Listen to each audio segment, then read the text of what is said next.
Listen carefully and answer questions 1 to 5. Hello, how may I help you? Well, I've been seeing these yellow boxes in front of a lot of houses in my neighborhood. Just wondered what they were for. Could you tell me about your business? We do recycling, but we're not a business. Gaia's Guardians is a non-profit group.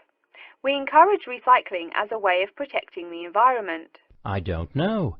I mean, it is a good idea, but I really don't read the newspaper every day or anything. And we don't come collect newspapers every day. In fact, we only do pickups every other week. I'd like to help out, I guess. That's great, sir. What's your name, please? Peter WISROUGH. Peter, how do you spell your last name? W-I-S-R-O-W? No, actually, it's W-I-S-R-O-U-G-H. Okay, now what's your address? Number 168 Bridge Road. That's here in London. How about if I have any questions? I'm sending you a copy of our booklet too. The booklet has our phone number and our email address, helpline@blackcat.com. That's HELPLINE @BLACKCAT.com. But I nearly forgot to ask, what's your postcode? BS97PU. You have some time to look at questions 6 to 10.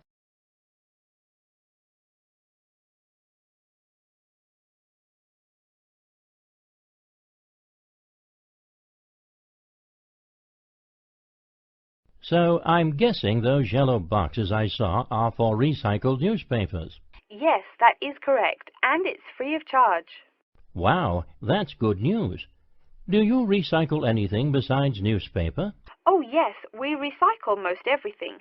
Glass, plastic, paper. Oh, so I can put like glass and plastic bottles in the box. Sorry again. Things like that you have to bring to our collection centre. And where is that? Our main centre isn't that far from you. It's actually right on the east side of Central Park. That new blue building? That's the one. Cool.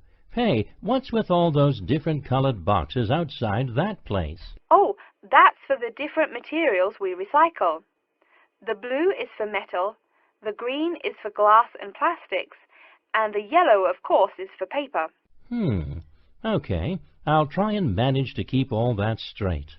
Oh, no need. They're each labelled. Great. So which one would I put magazines in? Actually, they don't go in any of the bins.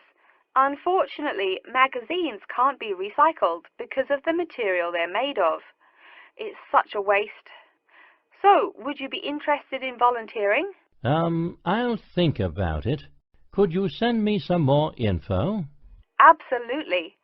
Along with the newspaper box, I'll be sending you our booklet, Savvy. That is S-A-V-V-Y. It tells you about what you can do to protect the environment in your daily life. That is the end of Section 1. Now turn to Section 2. First, you have some time to look at questions 11 to 17.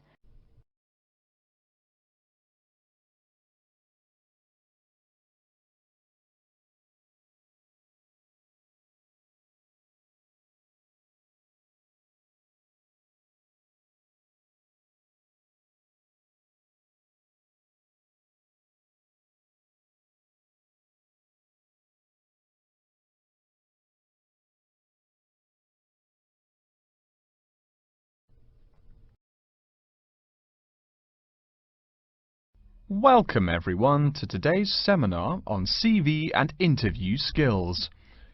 First of all, I cannot possibly tell you everything you need to know about writing a resume in the time we have, but let me tell you that there are dozens of great websites on the internet.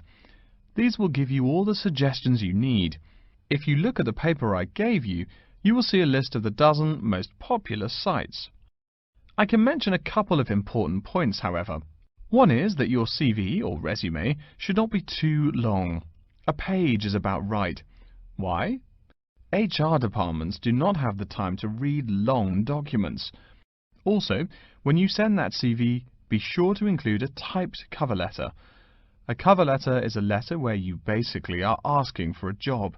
It's like introducing yourself. Make it brief. The real information about you is on that CV of yours, and please make sure the letter is typed. It doesn't matter if your handwriting is beautiful or not. Companies only read typed letters. Another point about CVs is you should try to have an attractive layout. Maybe use different type fonts or colours to highlight information. Some people include a photo. You can find dozens of examples on the internet. Whatever layout you decide to use, however, avoid all spelling and grammar errors. Something you write in a CV is a description of your skills and experiences in an interesting way. Finally, speaking of CVs, it's sad, but some people actually forget to provide a contact number. That's pretty silly. Why are they going to want to talk to you after that? Before you hear the rest of the talk, you have some time to look at questions 18 to 20.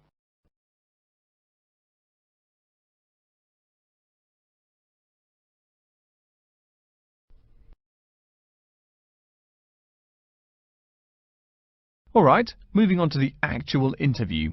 I'll go over what you need to know by the end of it and what you can discuss and negotiate on later once it looks like you'll be offered the job. First, there's working hours. It's not that necessary to hammer out the hours off the bat, especially since it's easy to come off as lazy when the first thing you bring up is how much you're going to have to work. You can also find out more about possible promotions later on. It is important, however, to get a feel for how much you'll be paid. You should make sure the salary range is commensurate with what you're worth, and if you're not, you can move on to better opportunities.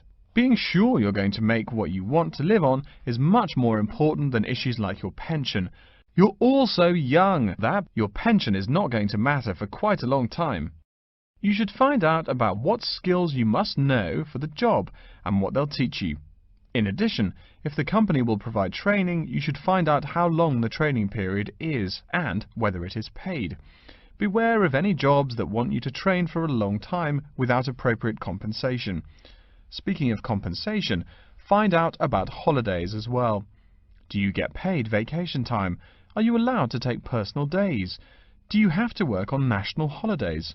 Once you work out these main issues, you can move on later to details like the location and expected attire and whatnot. That is the end of section 2. Now turn to section 3. You have some time to look at questions 21 to 25.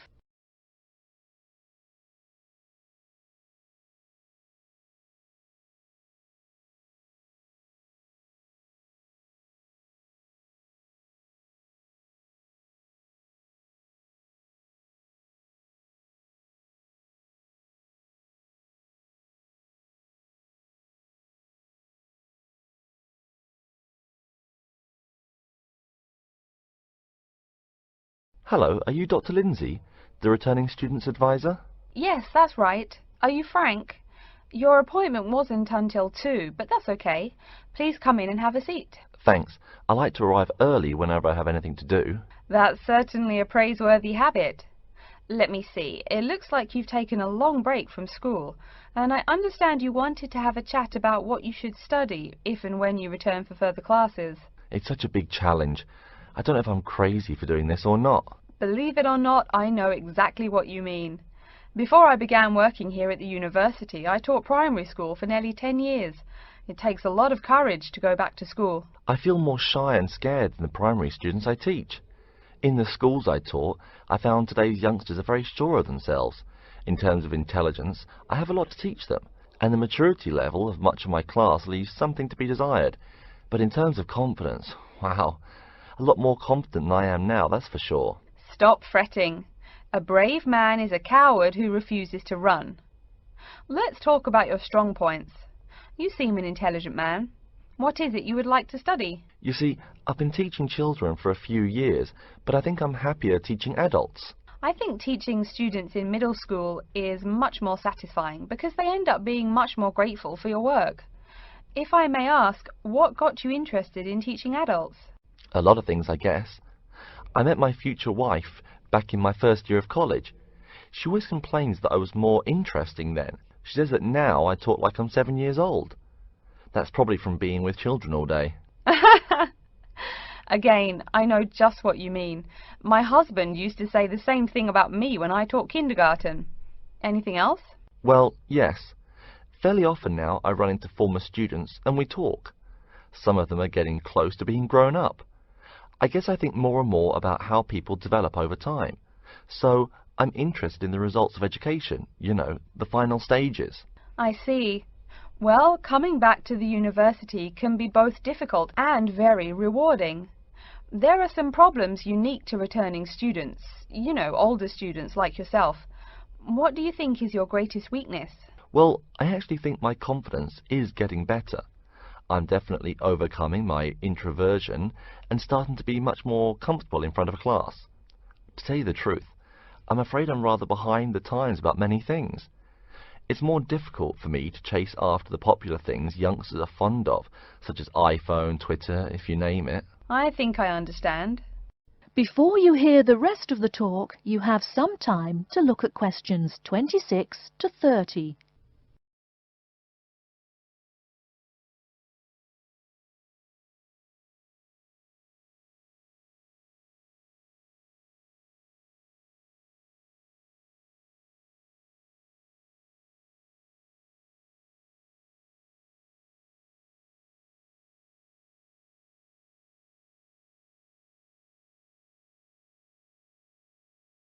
How old are you? 35? People at your age still go back to school for further education. I was a bit the same way. I mean, I didn't study at university till after I had a family, a husband and one child. My point of view was a lot different from your average 18-year-old girls, I can tell you. Gee, that sounds pretty rough. A family and college? Clearly you weren't unsuccessful, though. It was, Frank, it truly was. My first term at school was extremely stressful. But, excuse me, you're not here to listen to my life story. We're talking about your plans. Is there anything unique I should know about you or your past experience or plans? I'm afraid not. There is nothing interesting about my career or plans. It's really not too impressive. Now, I forbid you to talk like that. This is your one life, and if you're not interested, why bother living it? Don't be so humble, Frank.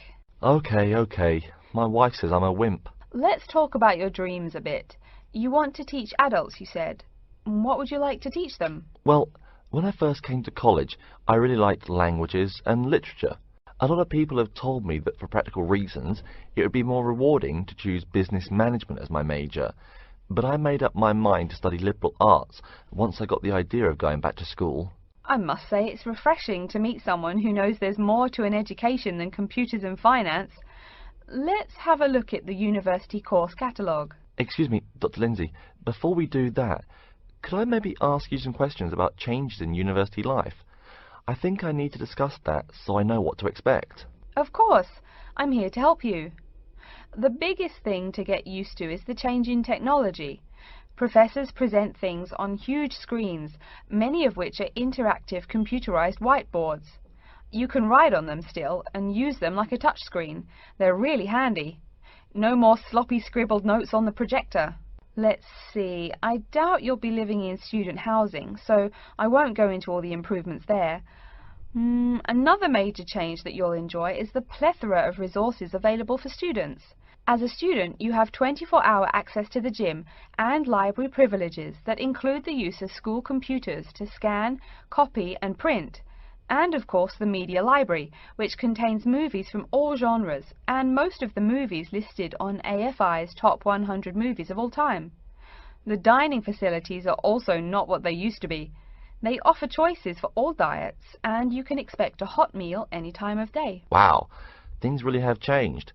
I'll be sure to utilize all those great facilities in my time here. That is the end of section 3. Now turn to section 4. First, you have some time to look at questions 31 to 40.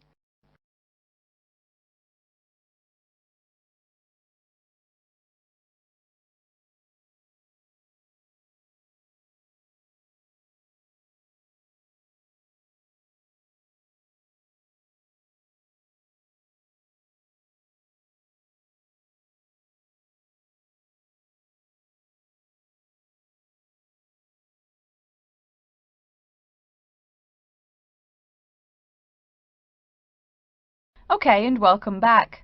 During the short break we just took, several of you approached me with questions. So before going on with the orientation talk, I'd like to address those queries. The first question is whether WISROUGH University employs modules technology as an instruction method. The answer is yes, we do. At least that's what the university catalogue says. Apparently though, it's a method of broadband wireless access.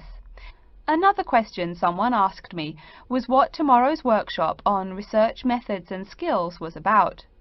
Well, research skills include any method you can imagine for finding and presenting any information you need. That's not just schoolwork either. Writing English, the native language for most of you, and finding a job are also research skills. And yes, those will be addressed in tomorrow's workshop.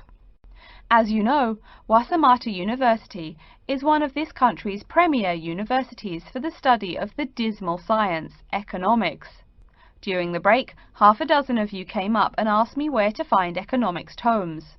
I know it's odd, but this school's library holdings are divided up between two libraries. Economics books are in the old library. If you look out of the window behind me, you can see it. It's the red brick building. Oh, before I forget, you economics types also need a lot of math, am I right? Well, those math books are neither in the old library nor in the new one. They can be found in the math department building. Now, I realize that most of you couldn't bring a computer printer or a photocopier from home. So I'm sure you're already wondering where you can copy things like term papers, internet articles, and things like that. I have some good news and some bad news. The good news is that there are a number of places you can make copies. These include both libraries and the Student Union building. Now the bad news. I'm sorry to say, most classroom buildings and academic departments do not have copiers students can use.